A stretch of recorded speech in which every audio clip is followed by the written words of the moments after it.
आपको शुभकामनाएं। अब अगला निवेदन, विधानसभा चुनाव में एक शब्द चला था, बाइतू की आवाज। मैं ये कहता हूं कि उमेदवार राम जी, आप सिर्फ बाइतू की आवाज नहीं है, आप संघर्ष की आवाज हैं, आप समाज की आवाज हैं, आप इस किसान कौम की आवाज है। पधारें और संक्षेप में अपना उद्बोधन हमारे बीच रखें। बोलिए तेजाजी महाराज की।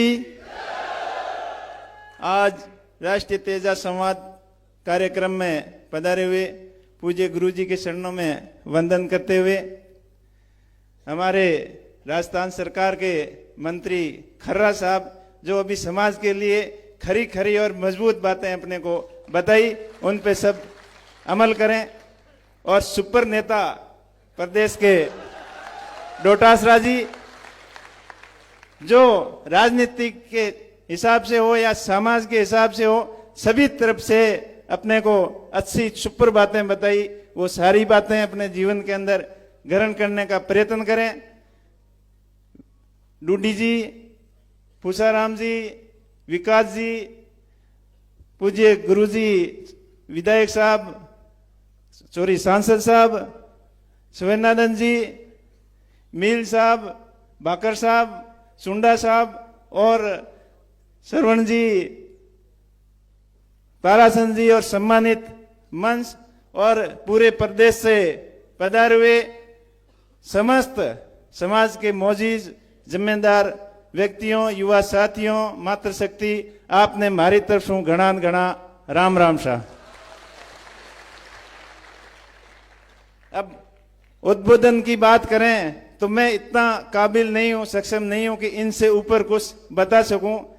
मैं तो इतना ही कहूंगा कि पूर्व वक्ताओं ने, जो बाप जी ने, सब ने अच्छी अच्छी बातें बताई, उन सभी बातों को अपने को ग्रहण करना जरूरी है। ये नहीं कि यहां से उपदेश सुन के निकल गए और कहने को अच्छी अच्छी बातें करते रहें, उन्हीं बातों को खुद के ऊपर लागू नहीं करेंगे, तब उनका ना तो कोई सुनने का फायदा है और ना कोई यहां आने का फायदा है। मैं धन्यवाद देना चाहता हूं तेजवीर सेना के समस्त पदाधिकारियों को, सचिन जी, श्री राम जी और समस्त उनकी पूरी टीम की, उन्होंने कड़ी मेहनत करके पूरे राजस्थान के राजनीतिक क्षेत्र से जुड़े हुए समाज के बंधुओं को एक जाजम पे बैठाया और सभी जो व्यापार जगत से जुड़े हुए हैं, चाहे सर्विस से जुड़े हुए हैं, अलग अलग चाहे समाज सेवा से जुड़े हुए हैं, सबको एक जाजम पे बैठाकर समाज के लिए चिंतन करने के लिए यहाँ एकत्रित किया।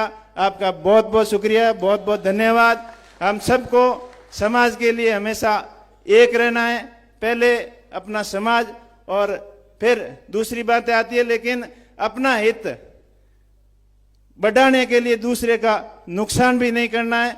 और अपन सबको एक दूसरे के ऊपर संकट आता है तो सबको एकता का परिचय देना है, चाहे समाज पे संकट आए, चाहे प्रदेश पे संकट हो, चाहे देश पे संकट हो, संकट की घड़ी में सब आगे की पंक्ति के अंदर डटकर लड़ना ही हमारे समाज का इतिहास रहा है।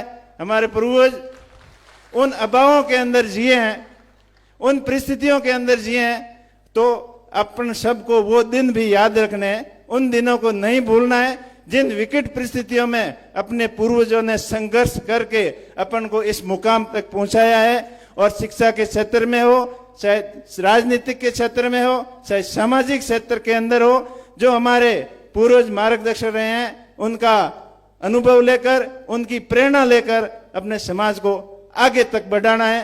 बाकी समय की अभाव है, आपने कुछ लिमिट दी है। मैं एक चीज अंतिम में यही कहूंगा कि आज हमारे समाज के कुछ युवा जो नशे की लत में पड़कर, नशे के कारोबार में लिप्त होकर एक अलग पहचान बनाने की कोशिश कर रहे हैं, उनको हम सबकी जवाबदारी बनती है कि उनको समाज की मुख्य धारा के अंदर लाएं, नशे पत्ते से दूर रहें।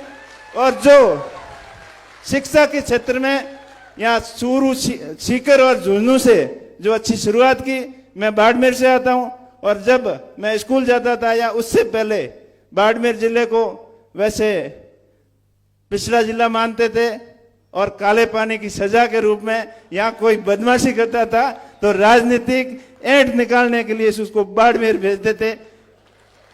लेकिन चूरू और सीकर के झुंझुनू के जो यहाँ से टीचर बाड़मेर आए, बाड़मेर के युवाओं को नई दिशा दी, शिक्षा के क्षेत्र में जागरूक किया और आज बाड़मेर भी चूरू और सीकर के बराबर आईएएस भी दे रहा है, इंजीनियर भी दे रहा है, डॉक्टर भी दे रहा है। तो ऐसा मार्गदर्शन हमेशा हमेशा आपका हमें पूरे प्रदेश को मिलता रहे ताकि हम शिक्षित होकर ही आगे बढ़ सकें। और उसके साथ साथ जो कृषि की बात कर रहे हैं, मैं इतना ही कहना चाहूंगा, आज चाहे आप प्रोफेशनल बिजनेस में हो, चाहे बड़ी नौकरी के अंदर हो, चाहे राजनीतिक के अंदर हो, पर जो अपना मूल काम है खेती, उसको छोड़ना नहीं है।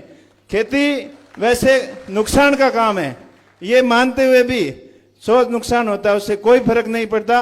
अपनी फसल और नस्ल को कभी बर्बाद नहीं होने देना है। नस्ल को सुधारने के लिए शिक्षा और फसल जो अन्नदाता है, उन अन्न को पैदा करने के लिए कितना ही हमने को नुकसान हो जाए, तो पूर्वज जिन परिस्थितियों से निकले हैं तो उन परिस्थितियों को अपने भूलना नहीं है, अपने खेत से भी लगाव रखना है।